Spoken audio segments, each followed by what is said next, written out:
I'm going to have to go back and just have a look at everything again, because every time I go around the room again, I forget about something, and then I think that that's my favourite. Some of the dresses are amazing, the underwear, the corsetry, there's such a variety of things.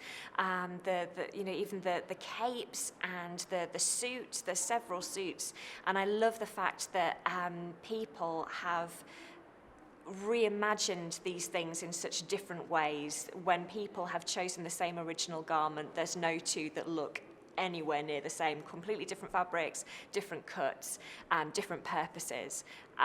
So I'm struggling to choose favourites. The original garments from the North Lincolnshire Museum Service collection would have been used as a basis for these students to create contemporary versions. They date from the 1790s up until about the Edwardian period. I tried to choose ones that had interesting features and interesting designs to them, but also I did sneak a few of my favourites in there as well, just personal favourites, but something that I would hope would inspire people and want them to really look at the features on these things and create some great contemporary versions, which they've really done.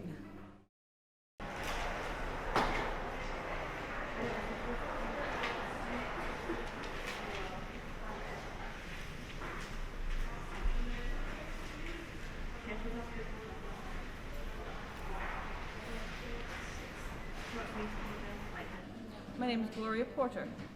Actually, we're up to the point where we've got our toile made, and we've just had those viewed today, and hopefully we'll get some feedback from the lady of the house, and hopefully she's liked everybody's, really. They've all worked really, really hard. Today has gone incredibly well. I've been completely blown away by the amount of work that's gone into these mock-ups.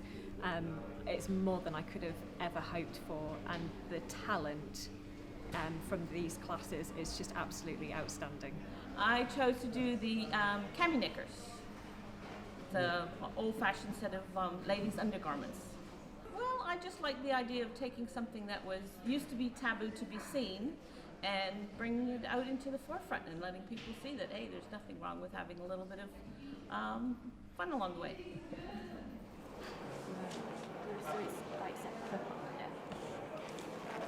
Is it the right size to go? You're working with that.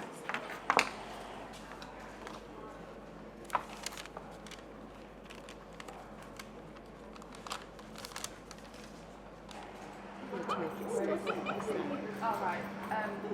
It's quite stiff, isn't it?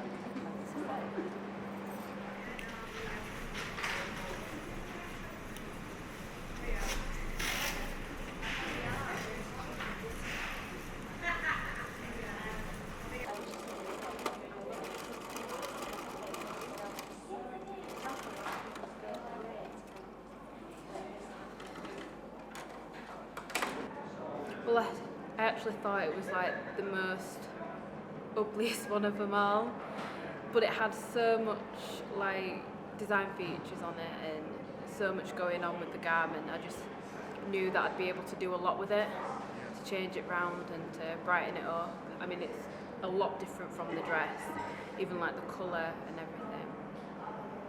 Because the actual dress I chose was it was like new colours and black and stuff like that, and I thought I'm just gonna go totally wacky and just choose a completely different colour combination.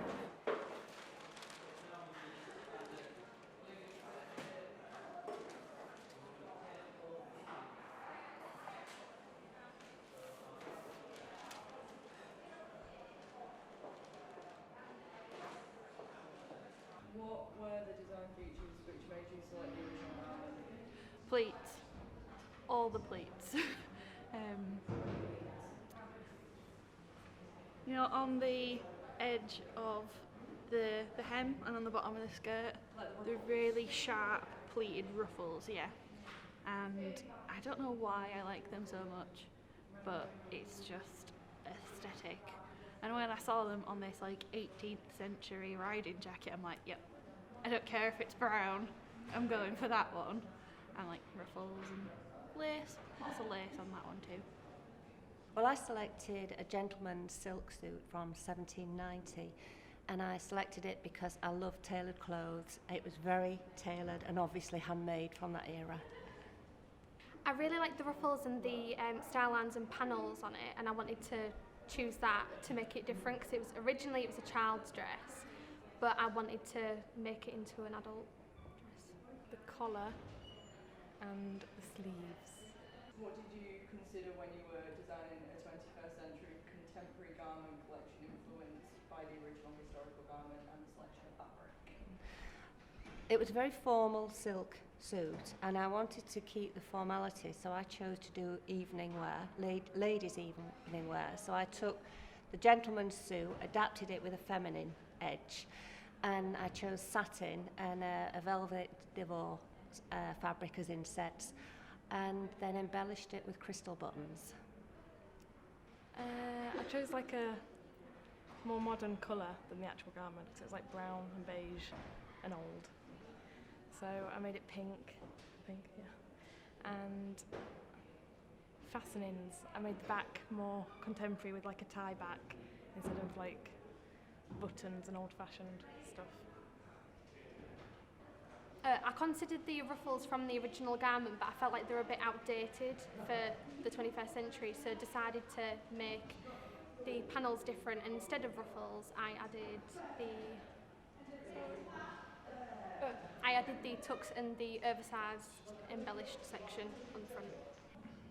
It was a bit of a strange thing really, because you have to take the key features of it. So it was a brown jacket that had pleats and really timeless stuff like lace and velvet ribbon. So those things are easy to translate, but because silhouettes and shapes come and go, you kind of have to do a lot of work translating it. So it's like, no one wears a bustle nowadays, but like big, thick, voluminous skirts are kind of still in fashion.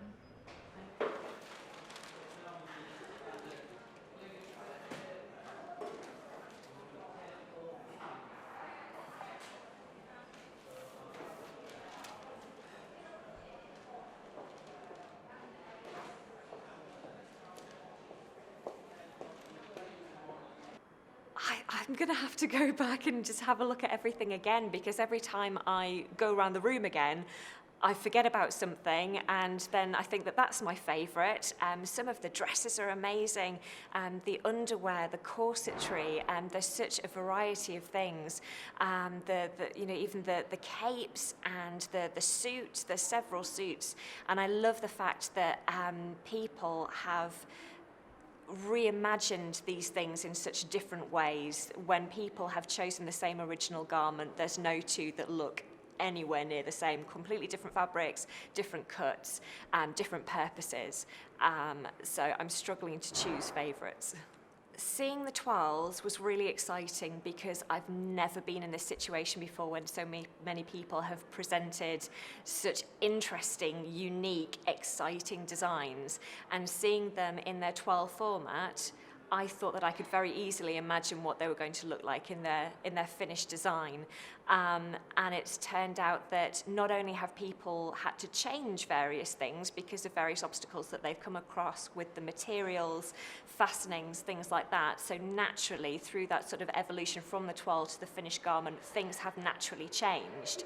But also, I didn't expect the range of materials that they are, just so vibrant, and yet things that, even things in basic white, but their choice of, say, like the broderie anglais or the satins, and even just being off-white and ivory, all of that makes such a difference in the finished pieces. I couldn't see those in the twirls.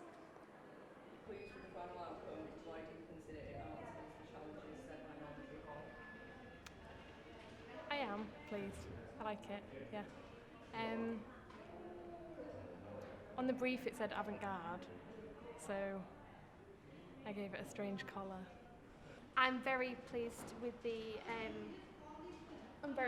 garment that I've made. Sorry. Yeah, I'm very pleased with the garment that I made.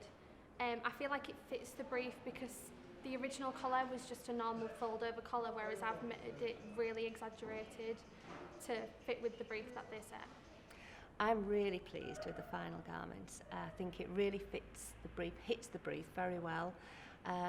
It brings a garment from the 1790 into the 21st century, because although I've kept the original features of the garment, I've brought it into a very wearable outfit for today that is ideal for evening wear, formal evening wear. I am pleased with it, and it is something that I would wear if I was ever going to, I don't know, some picnic. It looks like a tea party dress.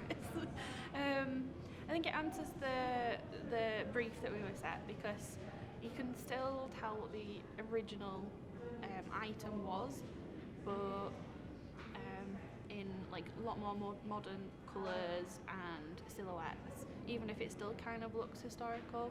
I think that's because the influences of the original design were so strong. You have to definitely translate that across to make it, what's the word, recognisable.